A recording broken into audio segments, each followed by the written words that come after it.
Amém? Bom dia, irmãos.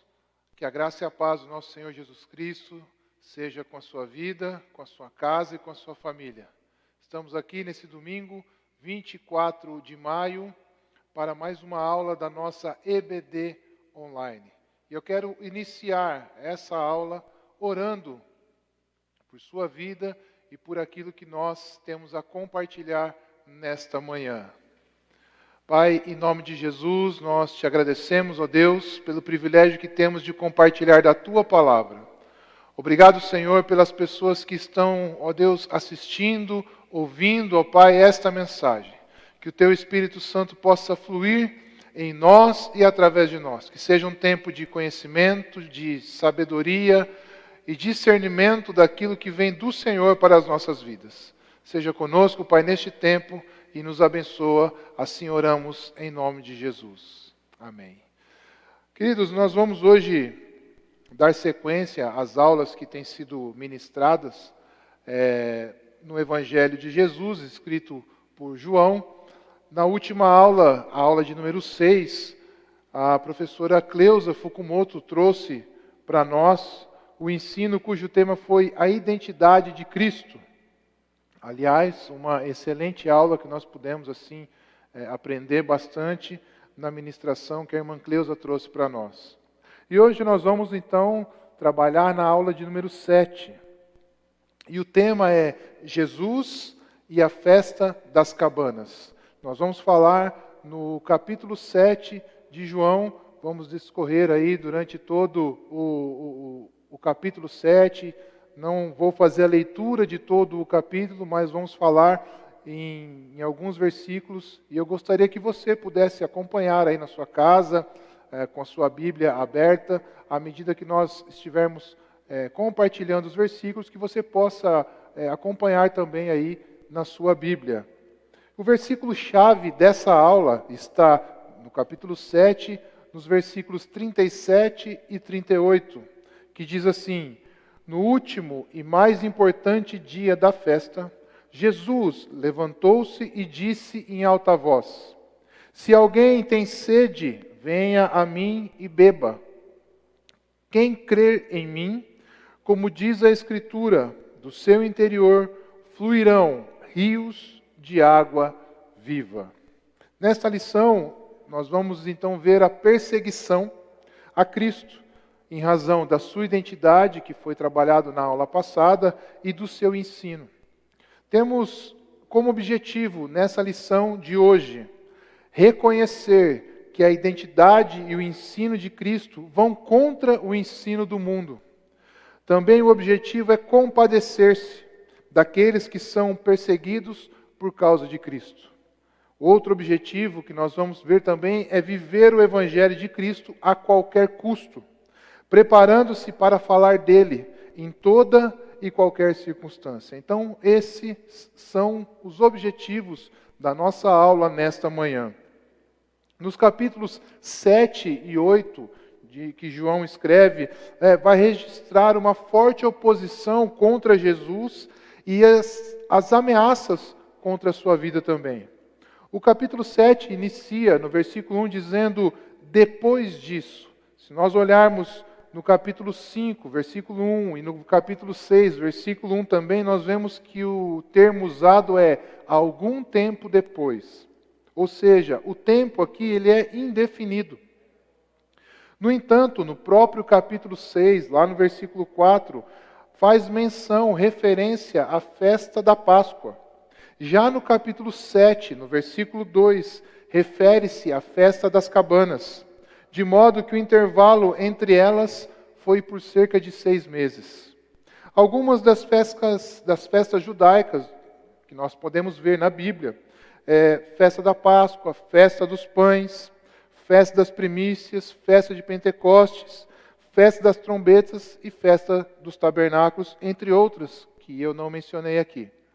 A festa das cabanas, ou das tendas, ou ainda festa dos tabernáculos, era a grande festa do ano judaico, que celebrava o fim da colheita e comemorava a bondade de Deus ao povo durante a peregrinação no deserto.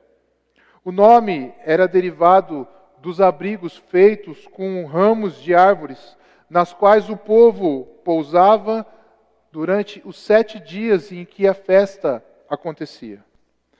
Diante disso, nós vamos trabalhar na proposta que essa lição traz para nós. Então, nós vamos separar o capítulo 4, ou este tema da Festa das Cabanas, em 4 partes. O início da festa, a metade da festa, ao longo da festa e o final da festa. O início da festa vai do versículo 1 ao versículo 13, e nós podemos chamar assim de perseguição. Vamos ver que as contínuas perseguições que Jesus sofrera tiveram origem na incredulidade das pessoas, pois muitos não criam nele, nem o reconheciam como Filho de Deus. Do versículo 1 ao versículo 9, nós vamos ver que essa incredulidade, ela produz discórdia. Por quê? Na aula 5, nós vimos que alguns judeus queriam matar Jesus. Na aula 6, Jesus se apresenta como Deus, onde ele diz que ele é o pão da vida, o que aumentou ainda mais as perseguições sobre Jesus. Jesus então se mantém longe da Judéia, mas ao se aproximar à festa das cabanas, os irmãos de Jesus o incentivam a ir para a Judéia, para que os discípulos pudessem ver as suas obras. Eles queriam que Jesus mostrasse a todos aquilo que ele vinha fazendo. Você conhece pessoas que gostam de holofotes? Você conhece pessoas que gostam de mostrar o que faz? Em nossos dias é muito comum. Aquilo que fazemos, queremos que as pessoas vejam, queremos que as pessoas comentem. Mas Jesus aqui, ele nos ensina de forma diferente. Tudo o que você fizer, tudo o que nós fizermos, façamos para a glória de Deus, e não para a glória pessoal, não para o nosso ego. Jesus então corrige os irmãos dizendo, para mim ainda não é chegado o tempo certo. Jesus agia de acordo com a vontade e o tempo de Deus. Os irmãos de Jesus ainda não criam nele. O mundo, ou seja, as pessoas que se opunham aos ensinos de Deus, elas não podiam odiar os irmãos de Jesus, pois eles compactuavam com o mundo. Mas Jesus era odiado porque repreendia o mundo, as coisas do mundo, os pensamentos do mundo. Jesus repreendia aqueles que rejeitavam a Deus. Jesus diz a eles, para que eles pudessem ir, vão vocês. Eu, porém, ainda não vou. Não me chegou o tempo apropriado. Essa foi a direção de Jesus aos seus irmãos. Queridos, o tempo de Deus para o nosso é diferente. E isso pode gerar discórdia com as pessoas que não conhecem ao Senhor. Mas quando nós dizemos que conhecemos o Senhor, quando nós declaramos que conhecemos ao Senhor, que servimos ao Senhor, precisamos entender que o tempo é dele e que não devemos nos antecipar, e sim aguardarmos a sua hora e a sua vontade. A partir do versículo 10 ao versículo 13, nós vamos ver que a incredulidade que nós estamos tratando aqui, ela alimenta uma oposição. E por quê? Jesus ele se dirige à festa, porém em secreto. É importante lembrar que a entrada pública em Jerusalém iria acontecer cerca de 6 meses depois. E vemos isso no próprio Evangelho, cujo João escreveu no capítulo 12, no versículo 12, que trata lá da entrada triunfal de Jesus. Então, nesse momento, Jesus ele se dirige à festa, mas ele faz isso em secreto, não queria ser notado.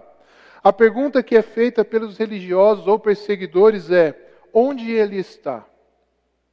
Muitos queriam matar Jesus nesse momento, mas ainda não era chegada a hora. Aqui havia um grupo acreditando na inocência de Jesus e outros o acusando de enganador. Tudo isso por conta da incredulidade daquelas pessoas. A incredulidade alimentando então uma oposição a Jesus. Irmãos, em nossos dias, vemos pessoas que, devido à incredulidade ou à dificuldade em reconhecer ao Senhor Jesus, também nos indagam. Talvez você já teve esse tipo de questionamento com pessoas próximas a vocês, do tipo: onde está o seu Jesus?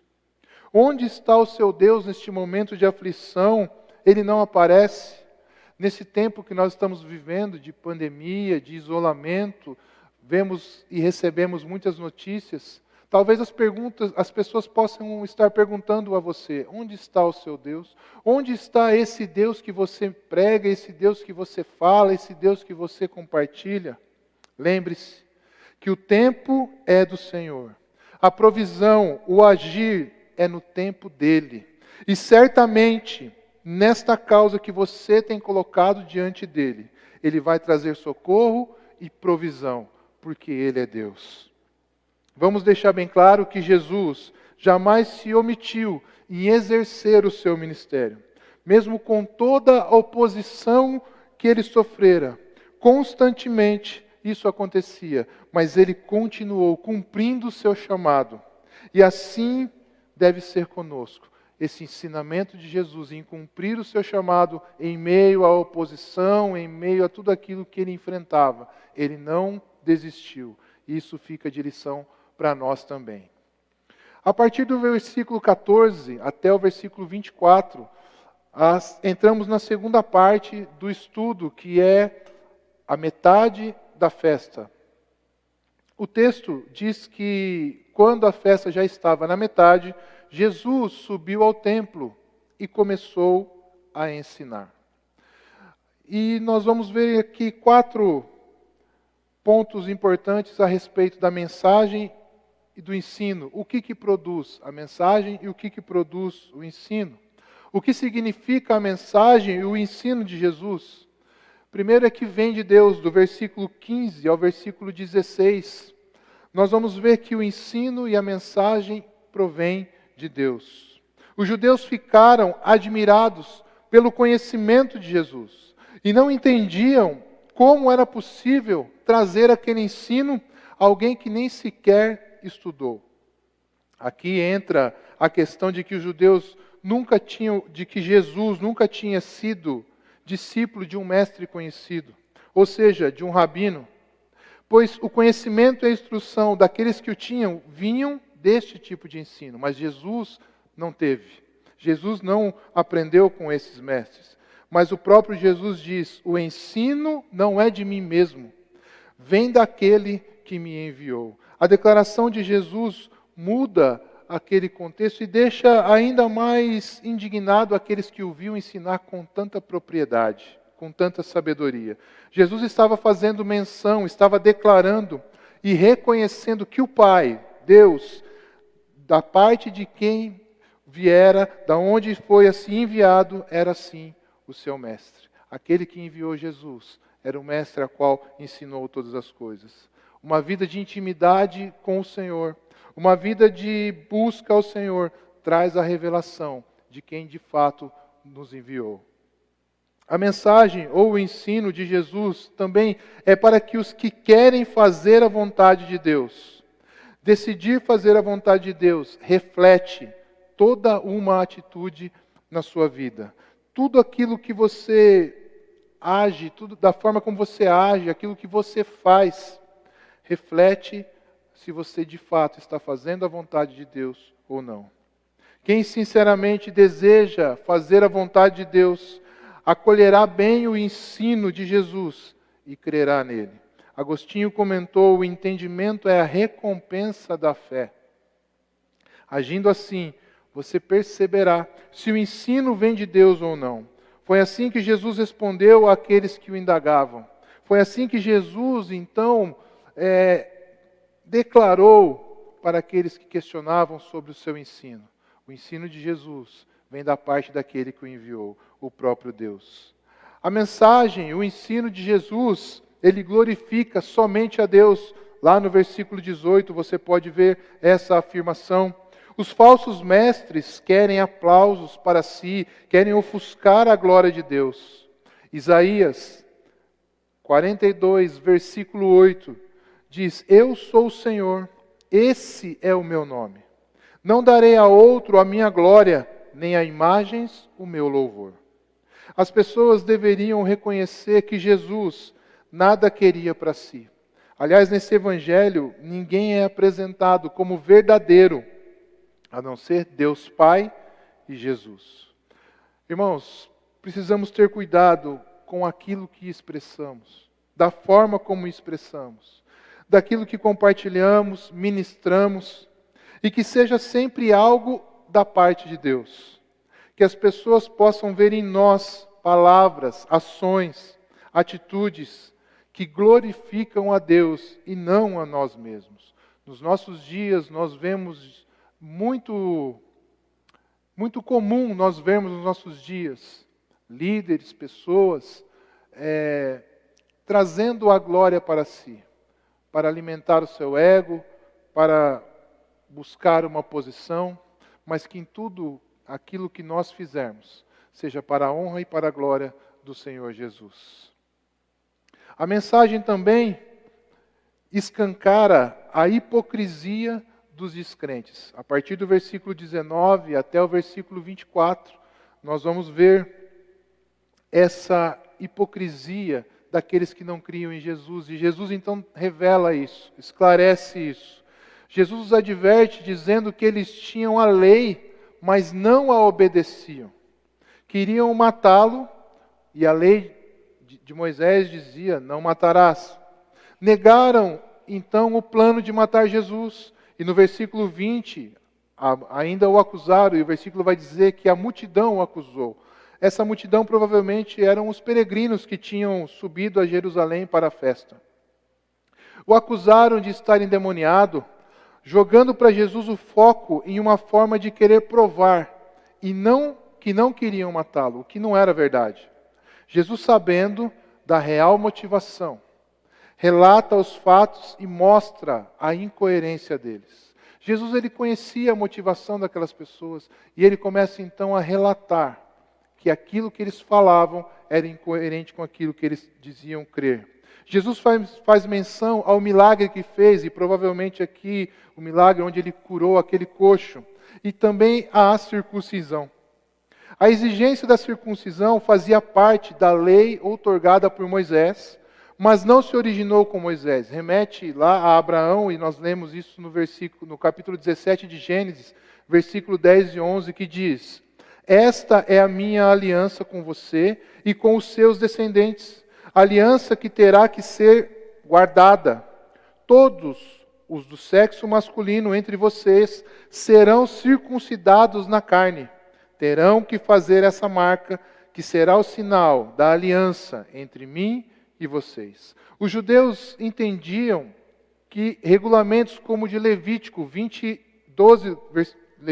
12, versículo 3, que diz: no 8º dia o menino terá que ser circuncidado.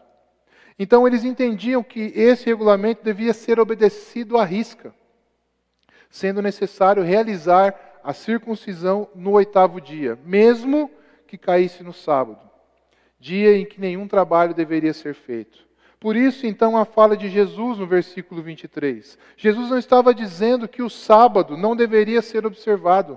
Ele estava dizendo que os seus oponentes judaicos não compreendiam o real significado do sábado. Jesus, então, confronta eles com essa afirmação. Mateus 5, versículo 17, diz: não pense que vim abolir a lei ou os profetas. Não vim abolir, mas cumprir. Então Jesus, ele traz mais uma vez a confirmação daquilo que ele estava confrontando a essa multidão. Jesus cumpriu a lei no sentido de dar a ela o seu significado pleno, realçando seus princípios profundos e subjacentes, além do compromisso total para com ela, mais que a observância e a obediência meramente externas, que eram de fato o que aquele povo estava fazendo.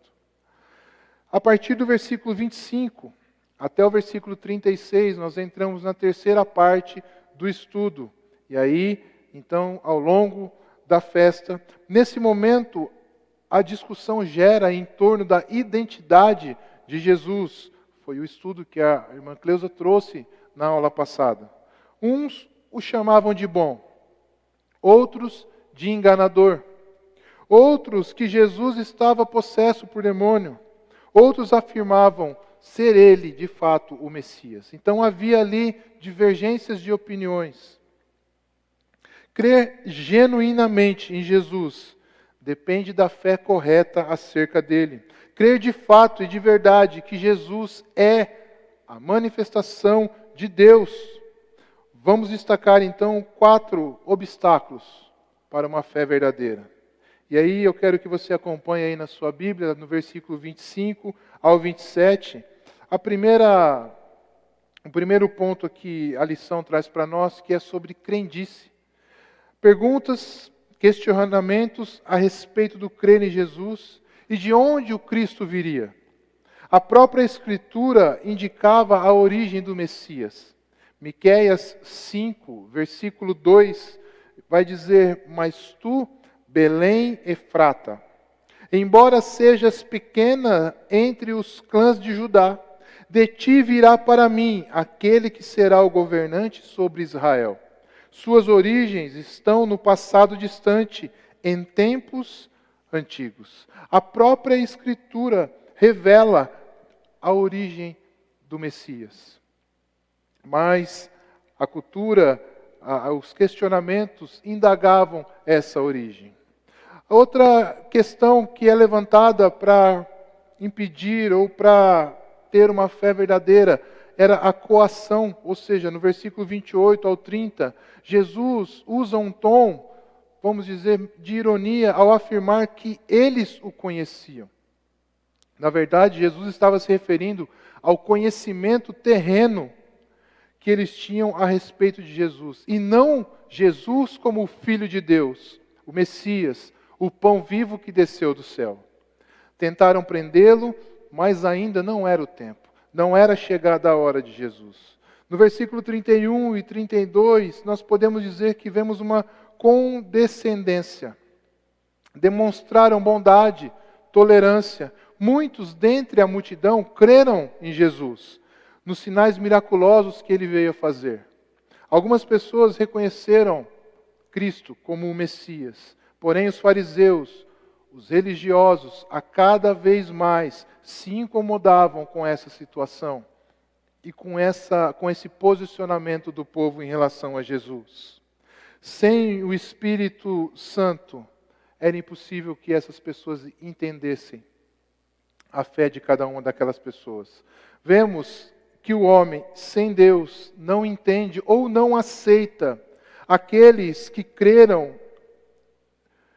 Não entende e não aceita aqueles que creram e reconheceram Jesus como Senhor e Salvador das suas vidas. Se você compartilhar com alguém sobre a sua conversão, sobre a sua experiência de fé com Jesus, aqueles que não conhecem a Deus, aqueles que não se aproximaram do Senhor, dificilmente vão entender as suas experiências e aquilo que você está dizendo, aquilo que você está testemunhando. A partir do versículo 33 ao versículo 36, Jesus reafirmou a brevidade do seu tempo na terra. Então Jesus traz para eles ali, dizendo que o tempo dele aqui era curto. Ele trocou a menção do milagre que ele tinha feito pela menção da sua morte, para ilustrar, para ministrar sobre eles. Esta afirmação de Jesus mostra a incapacidade de compreensão deste plano de Deus por parte daqueles religiosos. Sem o Espírito Santo, o homem é incapaz de entender as coisas espirituais.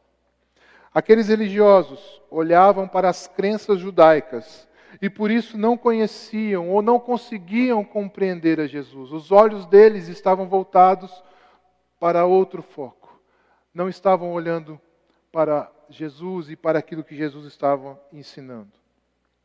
Chegamos então no versículo 37 e daqui até o 53 é a parte final do estudo, que é então a parte final da festa. Diante das declarações de Jesus, as pessoas reagiram de maneiras diferentes, curiosas e distintas.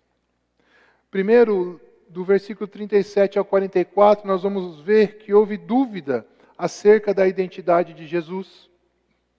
O versículo-chave da lição que nós lemos no começo, que está no versículo 37 e 38, que diz: no último e mais importante dia da festa, Jesus levantou-se e disse em alta voz: se alguém tem sede, venha a mim e beba. Quem crer em mim, como diz a Escritura, do seu interior fluirão rios de água viva. O último dia, ou sétimo dia, da festa das cabanas, que duravam 7 dias.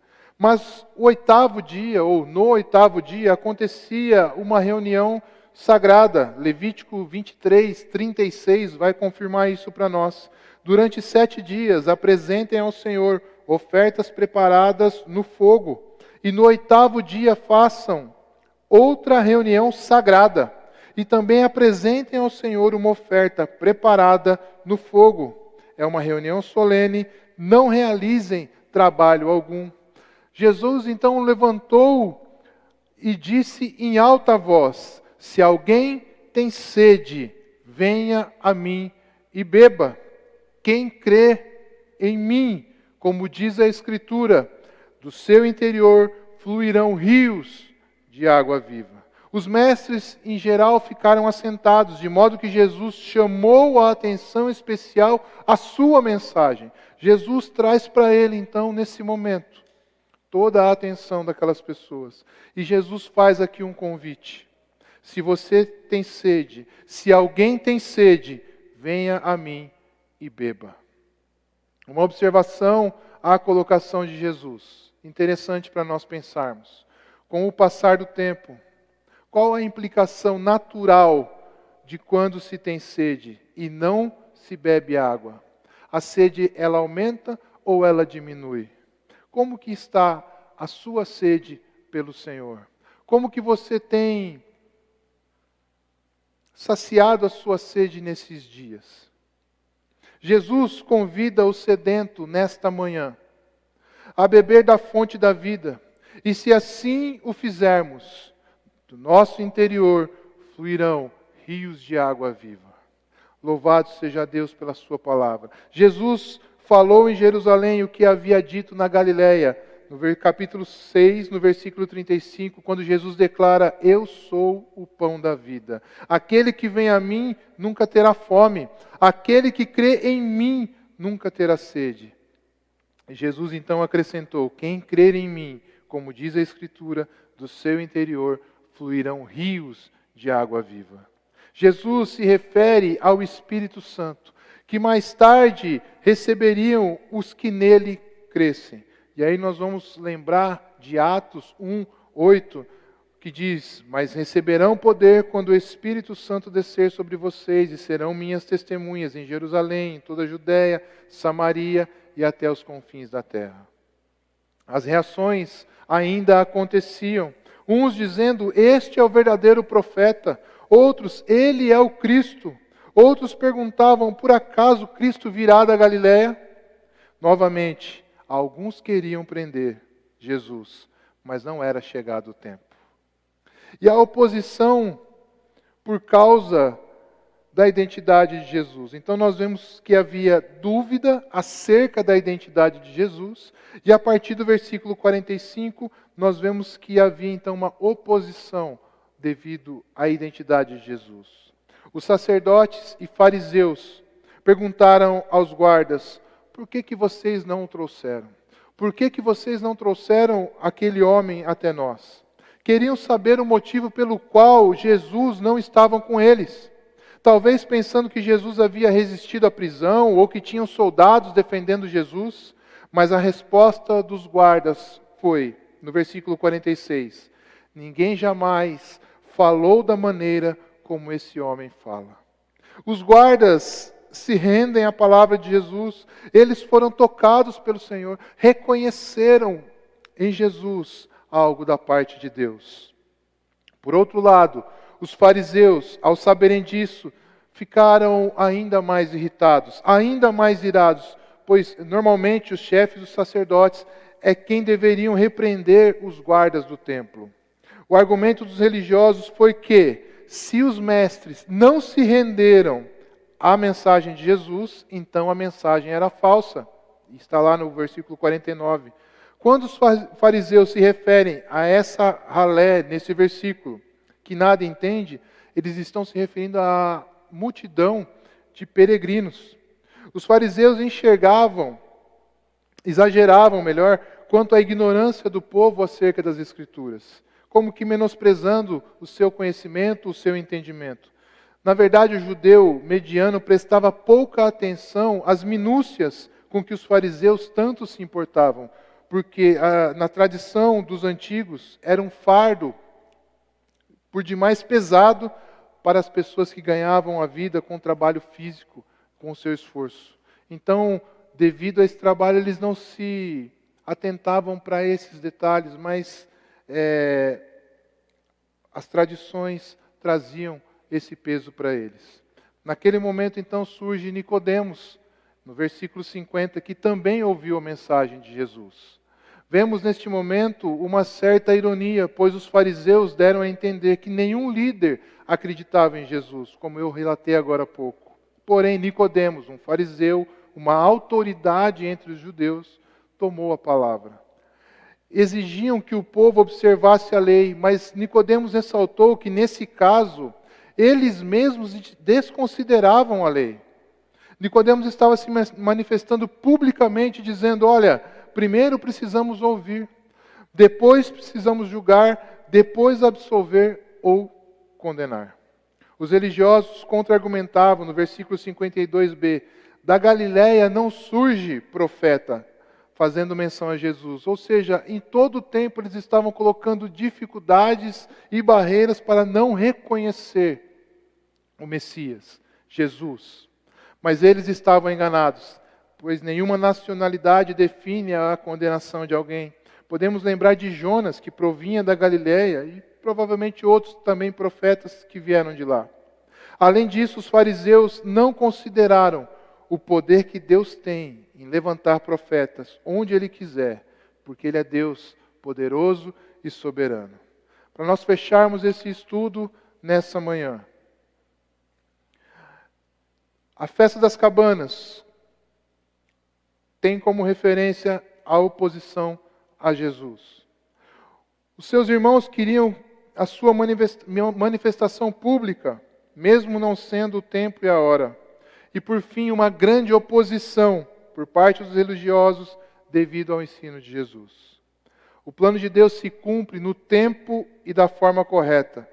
Mesmo que exista oposição, mesmo que tudo conspire contra. Deus é soberano e poderoso para fazer cumprir os seus planos e propósitos nas nossas vidas. Se você tem enfrentado algum tipo de oposição, algum tipo de dificuldade, se barreiras têm se levantado diante dos teus olhos, não desanime, não desista. Temos aqui o exemplo claro do quão foi difícil para Jesus a sua caminhada, a oposição, as pessoas, o contexto, mas Jesus não desistiu. Ele continuou, perseverou. Não desista dos planos e propósitos de Deus, porque eles irão se cumprir na sua vida, em nome de Jesus. Você tem sede? Você está sedento? Venha a mim e beba, diz o Senhor nesta manhã. Que Deus abençoe sua vida, que você mesmo em meio a toda a dificuldade, limitação e oposição, você não perca a identidade de Cristo na sua vida. Que você possa continuar ministrando, pregando, falando de Jesus, falando de quem Ele é e para que Ele veio. E que vidas possam ser alcançadas pela graça e pelo favor do Senhor. Que Deus abençoe, continue conosco, nós temos culto daqui a pouquinho e que você possa, juntamente conosco, louvar e adorar ao Senhor. Deus abençoe sua vida.